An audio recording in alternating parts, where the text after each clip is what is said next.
Hello everyone, नमस्कार। मैं पिंकी आप सभी को तहे दिल से स्वागत करती हूँ आपके यूट्यूब चैनल ग्रामीण क्लासेस पे। तो चलिए, आज का हम लोग का जो पंचपर्गीय लोक कथा का आज का टॉपिक है हम लोग का कि बिएजरी और पांच परी। ठीक, बिएजरी और पांच परी के बारे में आज हम लोग पढ़ेंगे। तो चलिए स्टार्ट करते हैं। क्या बोल रहा है कि बेजाए दिन आगू के कथा है कि बहुत दिन पहले की बात है। ठीक, जोखन झुंडी गिरले ढेगी और पात गिरले सूप होत रहे। जब झुंडी गिरता है ढेकी और पात गिरले सूप होता था, उस समय की बात है। से समझे एकटा गिद्ध एकटा गाछ ऊपर महान खोंदा बनाए के दुईटा अंडा पार दिले। मतलब उस टाइम का बात है। तो एक पेड़ में एक गिद्ध क्या किया था, 2 अंडा दिया था। ठीक ना, वो दिन अंडा के बेजाय दिन दौड़लक। वो अंडा दी और बहुत दिन हो गया, मंतुक अंडा लेक छुआ नहीं फड़कल।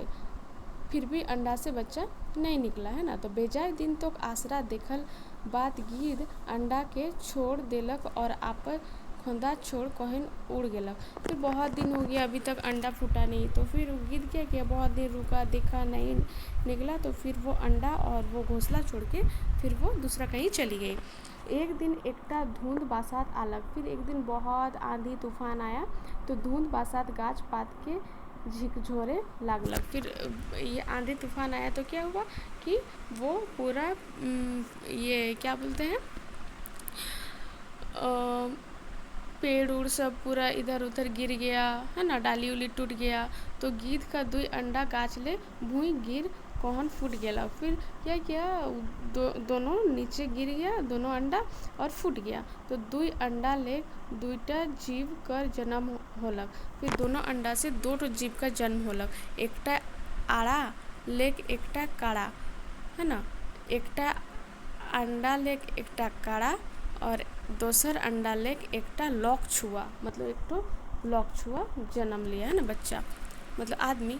तो लोक छुआटा काड़ा के काड़ा दादा नाम कहन कहलो। मतलब लोक छुआ जो था वो काड़ा को भैया करके बोलता था। ठीक ना, हाँ बुलाता था। तो और काड़ा टा लोक छुआटा के बिएजरी नामे डाकक। और काड़ा क्या करता था, लोग बच्चा को बिएजरी नाम से उसको बुलाता था, नाम दिया था। ठीक ना, 2 भाई महान रहे लागलक। दोनों भाई आराम से रहने लगते थे। काड़ा बने घास पात खाए और बिएजरी फल मूल। फिर काड़ा घास पात जितना भी रहता था वो खाता था और बिएजरी जो था वो फल मूल ये सब खाता था। ओहे भावे 2 भाई दिने दिने बाढ़े लगल। वही खा पी के दोनों भाई दोनों दिन के दिन बढ़ने लगे। वन माझे एकटा बांध रहे। जंगल के बीच में एक बांध था। बांध टाइम एतिक सफा पानी रहे कि स्वर्ग ले परी सोब नहाए आते। जो वो जंगल के बीच में बांध था उसमें इतना साफ पानी था कि स्वर्ग से परी सब नहाने वहाँ उतरती थी। ठीक ना, तो उसके बाद क्या होता कि एक दिन काड़ाटा चरते बांध धार अलग। एक दिन काड़ा चरते चरते जंगल के बीच बांध किनारे पहुंच गया। उसके बाद क्या होता कि काड़ा एकटा गाछ फेड़े आलता नहीं अलग है ना, वो देखे पालक कि एकटा परी गिला बांध टाई नहाए लागे आए। फिर वो देखा कि परी सब बांध में नहा रही है ना। तो काड़ा एकटा गाछ फेड़े आलता है कहन उमन के देखे लागलक। फिर वो एक पेड़ के पीछे से छुप छुप के देखने लगा। कौन, काड़ा। तो उमन नहाए धोए के अपन रथ चापले और स्वर्ग चल गए। अब उन लोग नहा धो के अपना रथ में चढ़ा और वो लोग सब कुछ कहाँ गया कि स्वर्ग चल गया। ठीक, काड़ा अपन भाई के ई कथाटा कोई सुनालक। फिर काड़ा क्या किया, अपना भाई को बोला। एक दिन बिएजरी फल खाते खाते बांध धार पहुँचलो। एक दिन बिएजरी भी फल खाते खाते वही बांध किनारे पहुँच गया। वो देखे पालक कि बांध टे 7 सुंदर सुंदर परी नहाए लागे आए। फिर वो उसको वो देखा कि बांध में 7 परी क्या हुआ, नहा रही थे ना। उमन के देख कहन बिएजरी मन लोभा गया। उन लोगों को देख के उसको लोभ आ गया ना। वो धीरे धीरे उमन के पास पहुंच गया। वो धीरे धीरे क्या किया, उन लोगों के पास पहुंच गया। परी सोप के नहाई बिएजरी ऊपर ये पड़लक है ना। फिर परी सब का जो नज़र है वो बिएजरी को लोग देखा सबको है ना। उसके बाद बिएजरिया खूबे सुंदर रहे। फिर बिएजरी भी बहुत सुंदर था। उमन के मन ओकर ऊपर मोहित हो गेलक। फिर उन लोगों का मन भी बियजरी के ऊपर मोहित हो गया। बियजरी परी गिला संगे बियाह करे प्रस्ताव रखलक। अब बियजरी क्या किया कि शादी करने के लिए परी लोगों को प्रस्ताव रखा था। परी गिला ओकर कथा मान गेलक। फिर परी लोग क्या किया, उसका बात मान लिया। मंतुक एकटा शर्त रखलक। फिर लोग एक शर्त रखा। क्या शर्त रखा कि उमन हन आके कहले ठीक आहे हमरे तोर संग बिहा लेबे। फिर उन लोग क्या बोला कि ठीक है हम लोग तुम्हारे साथ शादी करेंगे। मंतुक हमारे 7 बहन है, लेकिन हम लोग 7 बहन है ना, हमरे 7 बहन बांध भीतरे लुकाव और तोके खोज के बाहर आहे। हमरा जो 7 बहन है वो क्या करेगा कि बांध के अंदर छुपेगा और तुम लोगों को खोजना। यदि तोय हमरे के खोज के बाहराए पारबे होले तोर संग हमरे बिहा लेब। फिर अगर तुम हम लोग को खोज के निकाल नहीं सकेगा तो हम लोग तुम्हारे साथ शादी करेंगे ना। तो परी सब का शर्त ले बियजरी खामोश लोग और उमन के 1 दिन का समय मांगलक। फिर वो चुपचाप हो गया और बोला कि हमको 1 दिन का समय चाहिए। बियजरी घर घूरे आलक। फिर वो घर आया और अपन काड़ा दादा के सब कथा कोहिन सुनालक। फिर अपना जो काड़ा भैया को जितना भी सारा लोगों का बात हुआ सब आके उसको बोला। काड़ा अपन भाई के कहलक। फिर वो अपने भाई को बोला कि तोहे रोचक फिक्र ना कर, तुम थोड़ा सा भी फिक्र नहीं करो, मैं तो के मदद करबो, मैं तुम्हारी मदद करूँगा, है ना। तो बियजरी पूछलो तो कैसे मदद करबे। फिर वो बोल रहा है कि तुम आप मेरा मदद कैसे करेंगे, ठीक। तो काड़ा कहलक। फिर बोलता है काड़ा कि सुन, बांध भीतरे एकटा गाछ केर ढुर्रू आहे। बोल रहा है कि बांध के अंदर एक पेड़ का ढुर्रू है ना, सब आहे ढुर्रू टाके भीतरे लुकावे, सब वहीं पे छिपेगा, ठीक। तो तोय सोझे डूब कहन वहाँ पहुँचबे और एकटा घिचटी बाहर आवे। फिर उन लोग को खींच के निकालना, वहीं डायरेक्ट तुम डुबकी देना, वहीं पे जाना और वहाँ से तुम परियों को निकालना। और एकटा कथा सुन, और एक बात सुनो, तोके जखन उमन लुकाए कहबे, फिर अगर उ लोग तुमको छुपने बोलेगा तो तखन मैं पानी पिए लिंग से बांध का पानी पिए जाबो और मैं तोके लुकाबो। फिर बोले अगर उन लोग तुमको बोलेगा कि तुम भी छुपो तो तुम पानी ये डुबकी लगाना, छिपना, और मैं पानी पीने के बहाने मैं बांध में जाऊंगा और पानी पीऊँगा और तुम क्या करना कि मैं तुमको छुपाऊंगा, ठीक ना। फिर क्या होता है, घुरे दिन बिजरिया बांध धर आलक। फिर उन लोग बिजरिया बांध किनारे पहुंचा। फिर रचिक देरी बादे सरोग लेक परी सोब रोज चाय कहन बांध घाटे नाम ले। फिर थोड़ा देर बाद फिर परिया अपना रथ में चढ़ के बांध में उतरी, ठीक ना। उमन ओके कहले। फिर बोला कि हमरे पहले लुकाती ही तो हमरे के खोज बाहर आवे। फिर हम लोग पहले छुप रहे, तुम लोग पहले हम लोग को खोजना तुम, ठीक। तो बियजरी उमन के खोजक तो है डुबकी देख और गाछ टेर ढूर गेलक और एकटा परी के घिचटी बाहर करालक। फिर वही हुआ जो उसके भैया बोले थे कि वही पुल जाके छुपा था। फिर वो एक परिया का घिचटी करके निकाला, ठीक ना। उमन एथवा ओके लुकाए कहले। फिर उन लोग उसको बोला छुपने के लिए।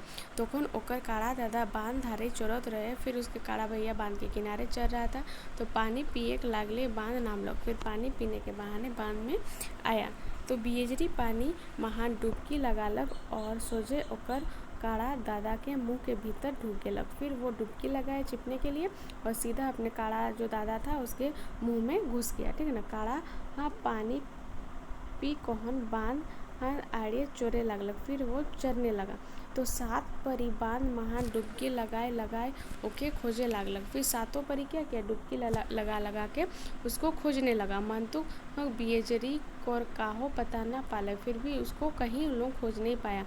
तखन उमन बांधे काद के घेती काड़े लागलक। फिर उन लोग क्या किया कि नहीं मिला तो फिर बांध का जो जितना भी मिट्टी उट्टी अंदर में कीचड़ था सबको लोग ये कर रहा, हिला उला के देख रहा था इधर उधर, है ना। ताव ना पाले, फिर भी उन लोग नहीं मिला। सो परी हार मान गेलक और ओकर काड़ा दादा के कहलक। फिर सब परिया हार मान गए और उसके काड़ा दादा को बोला हमरे ऐदेर मान गेलक, हम लोग हार मान गए तो एधा आके खोज बाहर आओ। तुम यहाँ मतलब खोज निकालो, ठीक ना। काड़ा फिर पानी पिए लागल, फिर काड़ा क्या पानी पीने लगा, ठीक। तो बांध संभालक और ओकर भाई के उलगी देलक। फिर वो पानी पीने के बहाने गया और उसके भाई को उगल दिया, ठीक ना। मुँह के अंदर घुसा था, फिर वो उगल दिया। तो बियजरी काड़ा पेट ले बायराल बादे डूब कोहन रोचिक दूर गेलक और भोंकले उठ गेलक। उसके बाद उल्लू मुँह से निकला और थोड़ा दूर गया और उसके बाद वो उठा। तो परी गिला हेठ मुड़ाए के ओकर पास आले। फिर लोग मुंडी नीचे करके उसके सामने आए और ओकर संगे बिहा ले, फिर उसके साथ शादी कर लिया। बियजरी अपन 7 बहू के संगे घर आलक और हंसी खुशी दिन बिताए लागलक। फिर बियजरी क्या अपने 7 पत्नियों के साथ घर आया और हंसी खुशी क्या दिन बिताने लगा।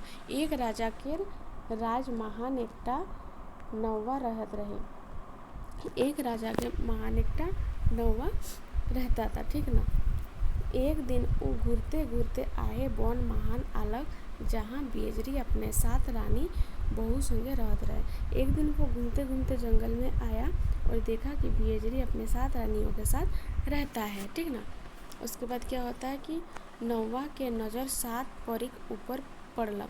अब नौवा जो था उसका नज़र 7 उसका जो पत्नियां थी 7 परियां उसके ऊपर पड़ गया। उमान के देख के वो राजा पास आलक। उन लोगों को देख कर वो राजा के पास आया और राजा के कह देलक। फिर उसको राजा को बोला, ये राजा साहेब एकटा बोने महान एकटा लोग केर 7टा बहू बेजाय सुंदर सुंदर आहे। फिर वो राजा को बोल रहा है कि जंगल में एक आदमी है, उसकी 7 पत्नियां हैं, ठीक। तो 7 पत्नी बहुत सुंदर सुंदर है। तोर एकटा रानी उमन केर पासे पासांग नी होवे। फिर वो आप उसके पास से एक रानी आपके साथ नहीं रहेगा, है ना, वैसे कुछ बोला। राजा के लोभ लाग गया। अब राजा को भी लोभ आ गया ना। वो नौवा के पूछलक। फिर वो नौवा को पूछा, कौन? राजा पूछा, कौन भावे ओकर 7 बहू लूटे हुए, कैसे करके उसका 7 पत्नियां को लूटा जाए, है ना। तो नौवा राजा के एकटा बुद्धि देलक। फिर वो एक क्या उपाय दिया। ऊ कहलक, राजा साहेब एकटा टाड़ के जोतवाए के फालका करवाए देव और उठाए एक डिमनी सोरसा बुनाए देव। फिर वो एक मतलब कि जो ये होता मैदान टाइप का, उसको मतलब क्या करेंगे, हल जुतवाने के लिए बोल रहा है और वहाँ पे सोरसा देने के उगाने के लिए बोल रहा है। यदि एक राइते भीतर उमन के लोटका बीच कोहन उठाए पारी होले तो बेसना होले ओकर 7 बहू हारे होए। फिर वो क्या बोल रहा है कि अगर वो एक रात में अगर नहीं उगाने सका तो वो अपनी पत्नियों को हार देगा, ठीक ना। तो राजा अपन सिपाही के आदेश देखोहन वहाँ पटालक। फिर राजा क्या अपना सिपाही को आदेश दिया और वहाँ पे भेज दिया। सिपाही आए कोहन बियजरी के राजा आदेश सुनाई देलक। अब सिपाही क्या कि बियजरी को अपना आदेश सुना दिया, राजा जो कहा था। तो बियजरी चिंता महान खाना दाना छोड़ देलक और शायद सूत गेलक। अब बियजरी क्या चिंता में खाना वाना सबको मतलब कि छोड़ दिया। वो भी तो सोच रहा था एक रात में कैसे करके सोरसा उगाया जाएगा, है ना। तो फिर वो खाना वाना सब छोड़ के सो गया। ओके चिंता महान देख के ओकर पैरावती रानी कहलक। फिर उसका चिंता देख के उसकी पैरावती रानी बोल रही है ना, कि कोनो बात नहीं खे, रौरे चिंता ना करो, कोई बात नहीं, आप चिंता नहीं कीजिए, मैं रौर के मदद करबो, मतलब मदद करेंगे आपका, ठीक ना। मतलब परी बोली, ठीक ना। हिंदे राजा गोटा गावे हार मांगवाए कहन एकटा बोड़े टाड़ के जोत कहन फालका करवालक की आड़ा गिरालो नी फूटी। फिर इधर क्या किया कि राजा क्या किया कि पूरा गांव को हार मंगवाए और पूरा एकटा बड़ा सा टाड़ को जुतवाए, ठीक ना। फिर वहाँ पे फलका करवालक और आड़ा गिरालक और ना फूटी, नहीं फूटने को बोला। तो ऐसा फालका भुई महान एक डिमनी सोरसा बुना कोरवालक और बिजली के कहलक। फिर यहाँ पे सोरसा बुन दिया और बिजली को बोला कि रात भर जोदी तो ए डिमनी सोरसा बिछे पारबे होले तोर मोर राइजे सब ना होले तोके मोर राइज ले खेत देबू और तो साथ बहू ले लेबू। फिर अगर ये पूरा रात में अगर ये डिमनी सोरसा बिछाने नहीं सका तो तुम क्या करेगा, अगर तुम हारा तो आप तुम्हारी सातों पत्नियां मेरी और तुम ये राज छोड़ के चल जाना। अगर मैं हारूंगा तो मेरा जितना भी राजस्व है वो तुम्हारा, ठीक ना। रात होलक पार्वती रानी संसार कौन पेरवा के डाकलक। फिर रात होलक और पार्वती रानी क्या किया, संसार के पेरवा को बुलाया। उसके बाद ओकर आदेश पावत के पेखा गिला सोब क्या किया कि सोरसा के एकटा बिछा कहन डिमनी टाई मोर देले और अपन अपन जगह चल गए। अब क्या किया, वो सब पेरवा को बुलाया और सब पेरवाइत क्या किया कि एक पेखा गिला क्या किया, सोरसा का एक दाना लेके फिर वो बिछा दिया है ना, फिर अपना अपना जगह उन लोग चल गया। अब बिहान होलक, फिर शाम हो गया। राजा नौवा के देखे पठालक। फिर वो नौवा को देखने के लिए भेजता है ना, कि नौवा सोरसा डिमनी महान मोरल देखे पालक और डोरे राजा पास और नी गेलक। अब देखा कि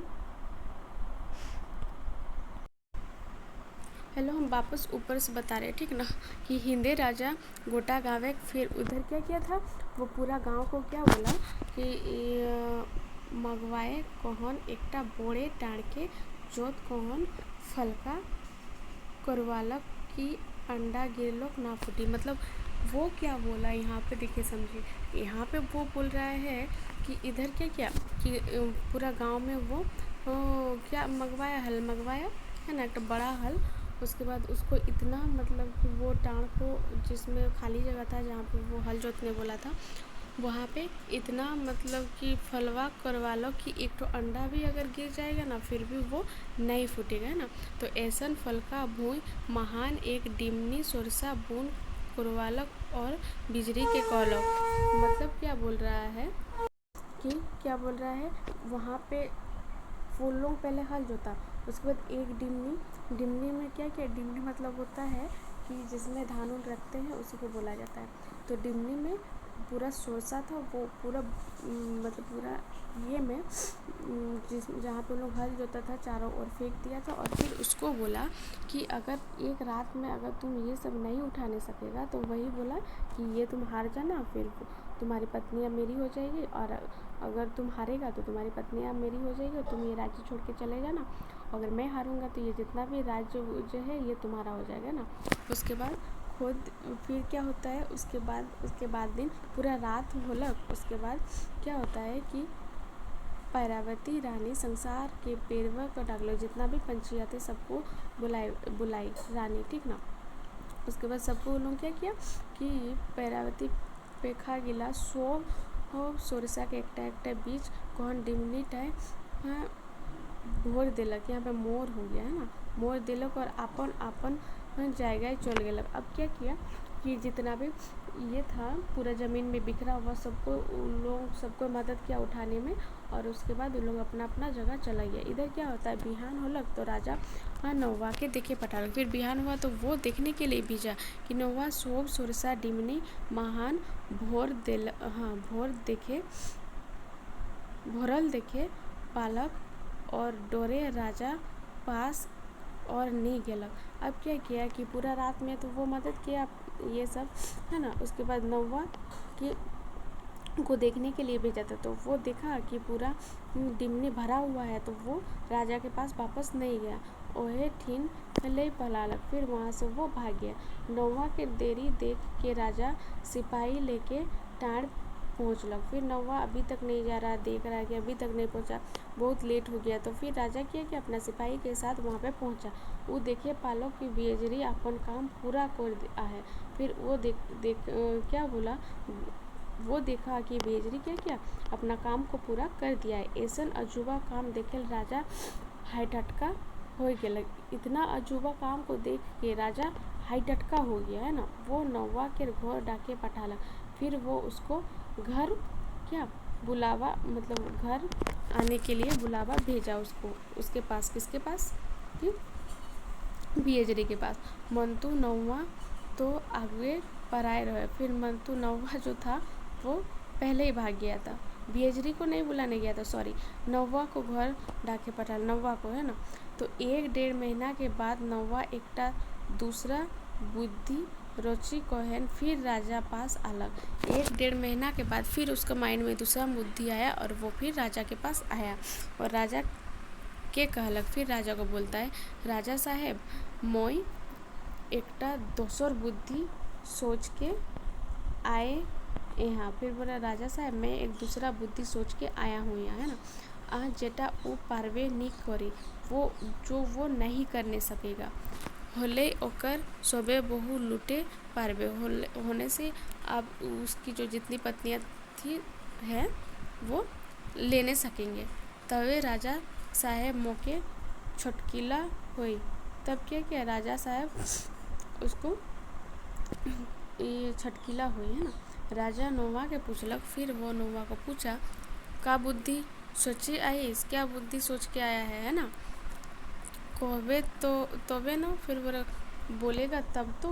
नौवा कहलक, राजा साहब। फिर नौवा बोलता है, राजा साहब ओके एकटा 4 जनन के बांध खनवा कराब। फिर बोल रहे कि उसको एक बांध, 4 जनन के बांध खोदने बोलिए, बांध, है ना। वो बांध टाइट जला कर आर साफा पानी होए चाहिए, और वो बांध में वो जलाकर में क्या साफा पानी एकदम होना चाहिए। बांधे भीतरे कमल फूल फूट के भर जाए चाहिए, और बांध के अंदर कमल फूल पूरा फूट के पूरा बांध भर जाना चाहिए ना। 4 धारे 4टा घाट और 4 कोनाए 4टा मंदिर बनल रहे चाहिए, और चारों तरफ 4 घाट और चारों तरफ 4 मंदिर बना हुआ होना चाहिए। इतना बड़े कामटा ओके है कि इतना बड़े कामटा ओके एके राते करवाए हुई, और ये जितना भी बड़ा काम है वो एक ही रात में उसको करना होगा, ठीक ना। घूरे दिन राजा सिपाही के आदेश देलक। फिर दूसरा दिन सिपाही को बोला, सिपाही को आदेश दिया कि बेजरी तहाँ पठालक। फिर बेजरी के पास भेजा। सिपाही जाए कहन बेजरी के राजा का आदेश सुनाई देलक। फिर वो जाके राजा का आदेश बेजरी को सुना दिया। इतना जबर काम सुन कहन बेजरी चुन चुका हो गया। इतना ज़्यादा काम सुन के बेरी चुपचाप हो गया, वो चिंता में पड़ गया ना। ओकर हाल देख कहन ओकर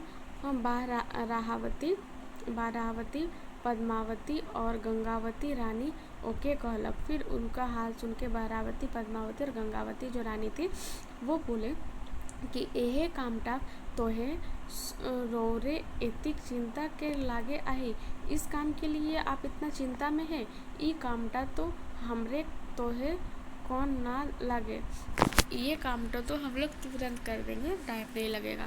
तो बेजरी राजा के खबर पठालक कि घुरे दिन बिहाने सब तैयार हो जाए।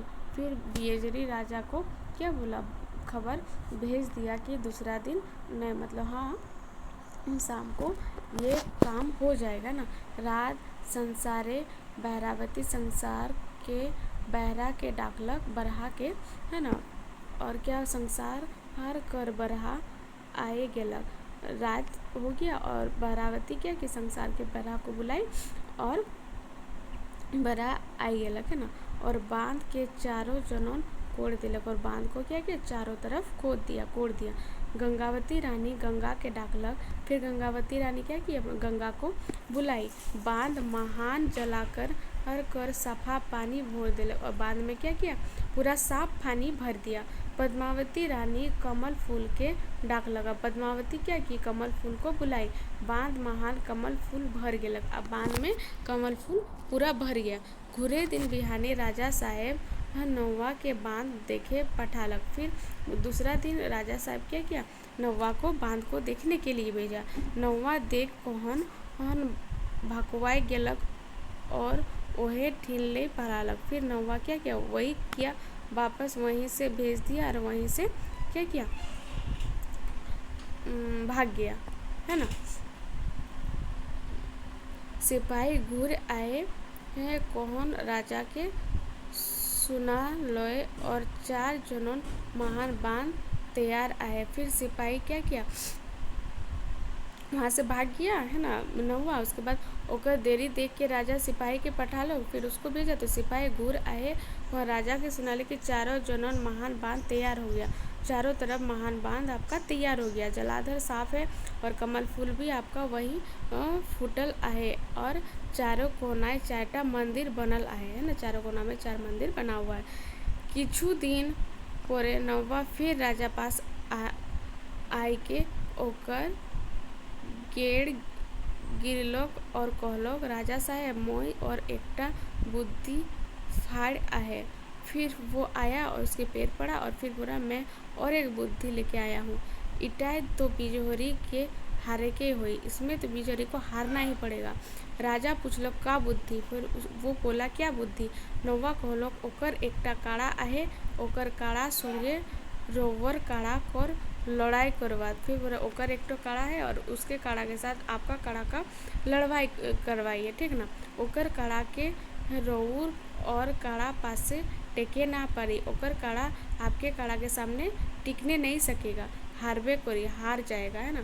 उसके बाद क्या होता है कि होले हमरे ओकर 7 रानी ले पा रहे, बोलने से उसका जो 7 रानी है उसको हम लोग ले सकेंगे। नौवा कर कथा राजा कर हिते लागे गेलक। अब नौवा कर कथा राजा के हित में लग गया, है ना। राजा गोटा गाँवे ढोल पिटवाए करालक कि काल बिजरी काड़ा संगे राजा काड़ा लड़ाई हुई। बोले, कल बिजरी के काड़ा के साथ मेरा काड़ा का लड़ाई होगा। पूरा गांव में ढोल पिटवा दिया। संगे संगे यह संदेश सिपाही के द्वारा बिजरी तताव पठालक। फिर उसके साथ साथ बिजरी के पास भी ये संदेश भेजा गया। बिजरी ये संदेश अपन काड़ा दादा के कोई सुनालक। ये संदेश अपने काड़ा भैया को वो बोला। काड़ा दादा ओके कहलक, तो कमार घर चल जा। फिर वो बोला, तुम कमार घर चल जाओ, है ना, बिजरी को बोला काड़ा दादा। और मोर सिंह केर आगा महान ठीक खपू रकम लोहा केर गजा 2टा टकवा बनवाए के आइन दे। फिर तुम बोला कि कमार घर चल जाओ और सिंह का जो दोनों तरफ जो सिंह है उसको उसमें घुसाने वाला खपूक रकम लोहा 2 पूरा ये करके दादीदार करके लेके आओ, है ना। बिजरी 2टा टकवा बना के आइन देलक। फिर वो दोनों टकवा बना के लाया। बुरे दिन काड़ा लड़ाई होए लागलक। फिर दूसरा दिन काड़ा लड़ाई होने लगा। देख कर बेजाय भीड़, बहुत भीड़ था देखने के लिए। राजा कर काड़ा बेजाय जबर और आरसना रहे। राजा का काड़ा बहुत जबर और आरसना था और बड़े बड़े घुंचाव सिंह और बड़ा बड़ा सिंह था, घुंचाव, है ना। बिजरी कर काड़ाटा निर्जीवा रहे, है ना। काड़ाटा मंतुक लड़ते लड़ते राजा कर बलिमान काड़ा के जुत करल सिंगे 2 आँखिया फुटाए देलक। अब जो वो गया था कमार घर, उसमें जो लगा हुआ था सिंह में, तो अब क्या किया, लड़ते लड़ते वो दोनों सिंह उसके आँख में घुसा दिया। राजा कर काड़ा डाम डुकाई लागलक। फिर वो इधर उधर होने लगा, है ना, छटपटाने लगा। तखन ओकर काड़ा दादा पूछवाए बोइन के पेटे पेटे धुइन कोहन फाड़ देलक। तखन क्या किया, काड़ा दादा पूछवाए अब पेटे पेटे उसका क्या किया, धुइन के फाड़ देला, है ना। राजा काड़ा वहीं ठीके पटकाए कोहन मर गेलक। फिर राजा का काड़ा वहीं पे छटपटा के मर गया। राजा के काड़ा का आँख फूटे के नौवा में घसकी रहे। फिर वो वहीं से घिसक गया था। बेजाय दिने बादे नौवा राजा पे फिर पास फिर घूरलक, फिर वो वापस आया, है ना। और राजा के कहलक, सुन राजा साहेब, फिर बोल रहे सुनिए राजा साहेब, रोएर माए बाप तो मोर आहे और उमन स्वर्ग महाने आहे। फिर आपके तो माता पिताजी मर गए हैं और वो आपका स्वर्गवास मतलब स्वर्ग महाने हैं, स्वर्ग में है, तो वहाँ बिजरिया के खबर आने तो है पठाए ओए। और वो बिजरिया को खबर लाने मतलब आने के लिए भेजा गया वहाँ बिजरे को, है ना। तो राजा विचार करके देख लो कि ई कामटा तो आटे है कि ये काम तो बहुत मतलब कि ये है। तो राजा अपन सिपाही के डाकलक और कहलक, जा बिजरे के कह देवा है ओके स्वर्ग जाए के माए बाप के खबर आने तो है, खबर मतलब जा उसको स्वर्ग में भेजो और अपने माए बाप का खबर मेरे पास लाओ, है ना। सिपाही होके ई संदेश सुनाई देलक। फिर वो जाके बेजरी को बोल दिया से सुइन कोहन बेजरी खावा दवा छोड़ देलक। फिर ये सुन के बेजरी क्या खाना पीना सब छोड़ दिया। तखन अग्निवती ही आके कहलक, रौरे राजा के एकटा बोड़े पाठा खने कहवा, भाठा खने कहवा, पाठा खने कहवा। तो फिर क्या तब ये खावा दवा छोड़ दिया। तो फिर अग्निवती आई और राजा को ये मतलब कि एकटा बोड़े खबर उसको क्या क्या भेजा, पाठा खाने कहवा थे तहा गान गुनाओ आइए एक चाहिए। और तब क्या हुआ, गान गुनाओ होना चाहिए, है ना। वहाँ माझे माझे चंदन काठी पड़ते रहे चाहिए और बीच बीच में चंदन का काठी भी पड़ना चाहिए और घी तो सारा खोने और घी भी पूरा दिन, ठीक ना। होलेक मौज सड़क जाए तोर माए बाप कर खबर आइन के पारबू, होने से मैं स्वर्ग जाके तुम्हारे माँ बाप का खबर लेके आने सकूँगा, है ना। फिर क्या होता है, बेजरी राजा के ओसने गलक। फिर बेजरी राजा को वही बोला, राजा हाँ भाटा तैयार करवालक। फिर राजा क्या किया, भाटा को तैयार करवाया, चंदन काट पढ़े लागलक। फिर चंदन जो काट बोली उसको पढ़े लागलक और चिया ढराए लागलक और मतलब घीवा फिर मतलब देने लगा, वहाँ पे ढालने लगा। हिंदे बिजरिया के रानी गिला अपन घर ले से भाटा तक रात एकटा सुलुंग बना ले। फिर इधर क्या किया, वो रात में एक सुलुंग बना लिया। सुलुंगे अग्निवती रानी भाटा महान संभालक। अब सुलुंगे अग्निवती जो उसकी पत्नी थी, जो परी थी, वो भाटा महाने समा गेलक, मतलब वो भाटा के अंदर घुस गई। उसके बाद क्या होता है, आग जखन दाराए उठलक तखन बेजरी भाटा महान झाँप दे देलक। अब आग जब वो दरदरा के उठ गया तो वो बेजरी क्या किया, वहाँ पे कूद गया। अग्निवती बेजरी ही के अपन करा महान लेके बचालक। फिर अग्निवती क्या की, अपना महान लेके बचालक और सुलंगे अपन घर ले आनलक। और सुलंग में क्या किया, अपन घर वो लेके आया। तो 10 दिन बीत गया, लगभग 10 दिन बीत गया, 20 दिन बीत गया, फिर 20 दिन भी बीत गया, महीना दिन बीत गया, फिर महीना दिन भी बीत गया, है ना। 1 महीना बाद बेजरी राजा पास पहुँचलक और ओके सुनालक। फिर वो 1 महीना बाद क्या किया, वो राजा के पास पहुँचा और उसको बोला, राजा साहेब स्वर्ग महान रवर माए बाप बेसे आए, बोले स्वर्ग में आपके माताजी पिताजी बहुत अच्छे हैं और तबे नख चूल दाढ़ी बेजाय बढ़ जाए आए, लेकिन अब उनका नाखून बाल दाढ़ी सब कुछ बहुत बढ़ गया है ना। से तो है उमन नौवा के डाक आए। फिर वो नौवा को बुलाया, नौवा राजा के पासे रहे। फिर नौवा राजा के सामने ही था उस दिन, ठीक ना। भाटा जलते रहे, फिर भाटा जली रहा था तो लोग आश्रय रहे कि बेजरी का खबर आनी। फिर लोग बैठा हुआ था, उन लोग आश्रय में था कि बेजरी क्या खबर लेके आएगा। नौवा के धाय ले धरले और हदिया भाटा महा झीक दिले। अब नौवा को पकड़ के वो भाटा में घुसा दिया, है ना। नौवा पोड़ कहन खार छार हो गेल। नौवा पूर पार के पूरा खार छार हो गया। राजा हार मैन कहन बियजरी के अपन बेटी बिहा दे देलक। फिर राजा हार मान के बियजरी को अपन बेटी बिहा दे देलक और महल के सुख भोग कर कहलक, और महल का सुख भोगने के लिए बोला, है ना। तो 12 बछर पूर जाए रहे, फिर 12 साल बीत गया। परी किला का स्वर्ग जाए धुरेक दिन होए गेलक। हो गया परी किला वो स्वर्ग जाए घुरेक दिन होए गेलक। अब स्वर्ग जाने का दिन आ गया। उमन बियजरी के कह राखलक। वो बियजरी को बोला, जे कौन समय तोर दुख तकलीफ होए, जिस टाइम तुम्हारा दुख तकलीफ होगा, हमरे के स्मरण करबे। हम लोग को स्मरण करना, परियों को, ठीक ना। हमरे तोर तहाँ हाजिर हो जाब, हम लोग तुम्हारे सामने हाजिर हो जाएंगे। उमन 7 परी सड़क चल गेलक। फिर 7 परी सड़क चल गया। इंदे बियजरी राजा के बेटी संगे राजमहल कर सुख भोग कर लागलक। इधर क्या किया, बियजरी राजा की बेटी के साथ क्या किया, राजमहल में सुख भोग करने लगा। और राजा बोल कहाँ राजपाट चलाई गेलक, वो क्या वन में चल गया, राजपाट छोड़ के। ठीक, तो बियजरी का कहानी बस आज हम लोग ख़त्म कर दिए पूरा। शायद हम बीच बीच में कहीं अटक गए हैं ना, हमको भी समझ में नहीं आ रहा था। तो चलिए आज का वीडियो यहीं पे समाप्त करते हैं। अगर मेरा वीडियो अगर आप लोगों को अच्छा लगे तो लाइक, सब्सक्राइब, कमेंट और शेयर ज़रूर करें। धन्यवाद। अगर बीच में कहीं गलती बोल दिया तो उसके लिए तहे दिल से सॉरी। धन्यवाद।